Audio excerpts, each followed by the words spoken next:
Confiei, Senhor, na vossa misericórdia. Meu coração exulta porque me salvais. Cantarei ao Senhor pelo bem que me fez. Salmo 12, versículo 6. Com a Eucaristia, aprendamos a colocar nossa glória em Cristo e a nos opormos ao espírito de vingança, ao espírito de insensatez presente no mundo tão cheio de guerras, violências. A liturgia desse 7º domingo do tempo comum nos convida à santidade, à perfeição. Sugere que o caminho cristão é um caminho nunca acabado, que exige de cada homem, de cada mulher, em cada dia, um compromisso sério e radical, feito de gestos concretos, de amor e de partilha, com a dinâmica do reino.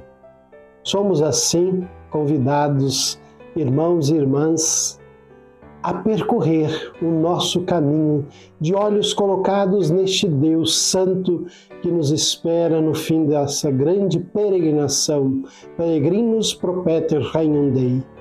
A primeira leitura do livro de Levíticos, capítulo 19, que nos é proposta, apresenta um apelo veemente à santidade. Viver na comunhão com o Deus Santo exige o ser santo. Sede santos, porque eu, o vosso Deus, sou santo. E na perspectiva do autor do nosso texto, a santidade passa também pelo amor ao próximo. Sede santos, porque eu, o vosso Deus, sou santo.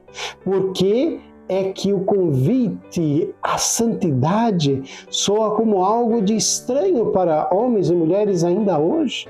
Por que essa incerteza ou uma certa mentalidade contemporânea vê os santos como extraterrestres, seres estranhos que pairam um pouco acima das nuvens, sem se misturar com os outros seus irmãos e que passam ao lado dos prazeres da vida, ocupados em conquistar o céu a golpes de renúncia, de sacrifício, de longos trabalhos ascéticos.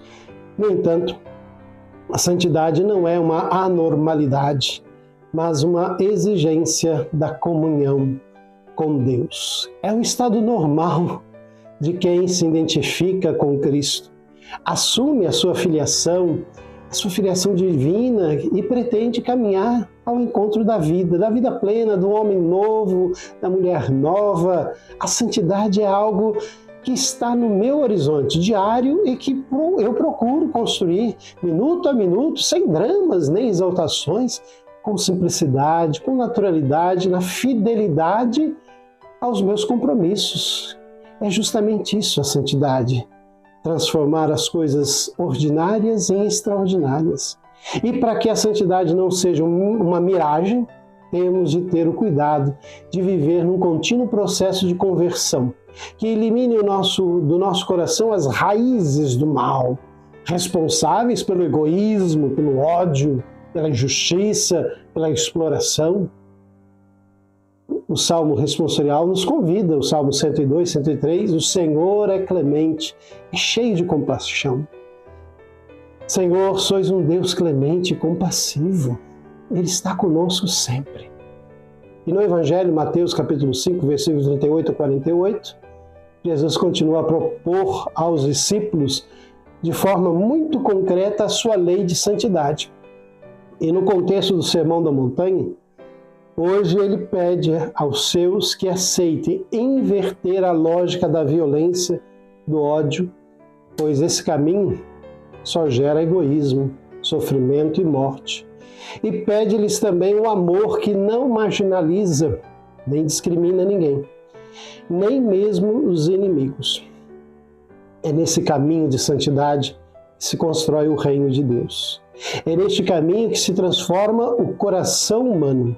A expressão final, sede perfeitos como o vosso Pai Celeste é perfeito, parafraseia o refrão da lei da santidade que nós encontramos na primeira leitura, sede santos, porque eu, o vosso Deus, sou santo. E resume de forma magnífica o ensinamento que Mateus pretende apresentar à sua comunidade. com estes 6 exemplos, os 4 do passado domingo, e os 2 de hoje. Viver na dinâmica do reino exige a superação de uma perspectiva legalista, casuística, para viver em uma comunhão total com Deus, deixando que a vida de Deus, que enche o coração do fiel, se manifeste na vida do dia a dia, inclusive nas relações fraternas. Este Evangelho me recorda que, ao aceitar o desafio de viver em comunhão com Deus, eu sou chamado a dar testemunho da vida de Deus diante de todos os meus irmãos e irmãs, a ser eu um sinal vivo do Deus, do seu amor, da sua perfeição, da sua santidade no meio do mundo.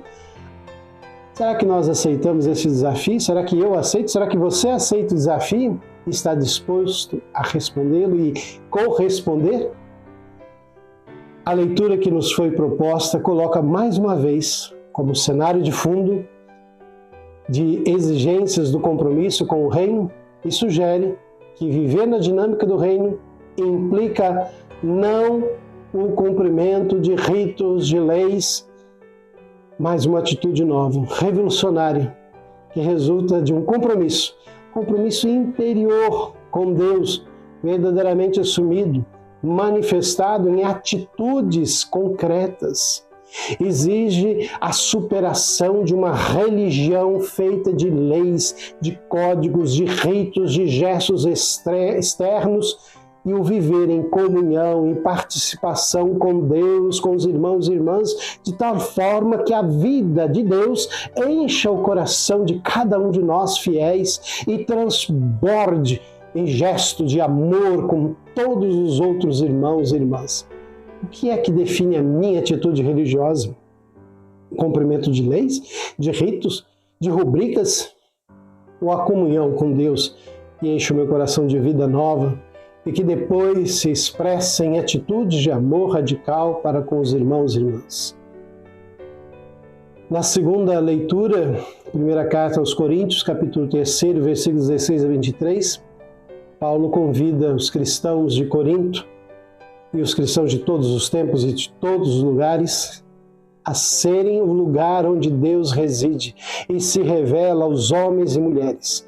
Para que isso aconteça, eles devem renunciar definitivamente à sabedoria do mundo e devem optar pela sabedoria de Deus. E o que é a sabedoria de Deus? É o dom da vida, é o amor gratuito, é o amor total. Os cristãos são templos de Deus, onde reside o Espírito. Isso quer dizer, em concreto, que, animados pelo Espírito, eles têm de ser o sinal vivo de Deus e as testemunhas da sua salvação diante dos homens e mulheres do nosso tempo. O testemunho que nós damos pessoalmente fala de um Deus cheio de amor, cheio de misericórdia, que tem um projeto de salvação, de libertação para oferecer, sobretudo, aos pobres, aos marginalizados, aqueles que mais necessitam de salvação. E no nosso coração, no nosso ambiente familiar, no nosso espaço de trabalho, no nosso círculo de amigos, nós somos acolhedores, somos o rosto acolhedor e alegre de Deus, as mãos fraternas de Deus, o coração bondoso, eterno de Deus. Será que vivenciamos isso dia a dia? A nossa comunidade paroquial, ou a nossa comunidade religiosa, o nosso clero, é uma comunidade fraterna, solidária e que dá testemunho da loucura da cruz com gestos concretos de amor, de partilha, de doação, de serviço? Ou é uma comunidade fragmentada, dividida, cheia de contradições, que não respeita a diversidade, onde cada membro puxa para o seu lado, o sabor de interesses cada vez mais pessoais e egoístas? O que é que preside a minha vida? A sabedoria de Deus, que é o amor, o dom da vida, ou a sabedoria do mundo, que é luta sem regras pelo poder, pela influência, pelo reconhecimento social, pelo bem-estar econômico, pelos bens perecíveis e secundários. Que a gente possa refletir cada vez mais esses temas, mas acima de tudo, possamos ser testemunhas da alegria do Senhor. A todos um bom e abençoado domingo.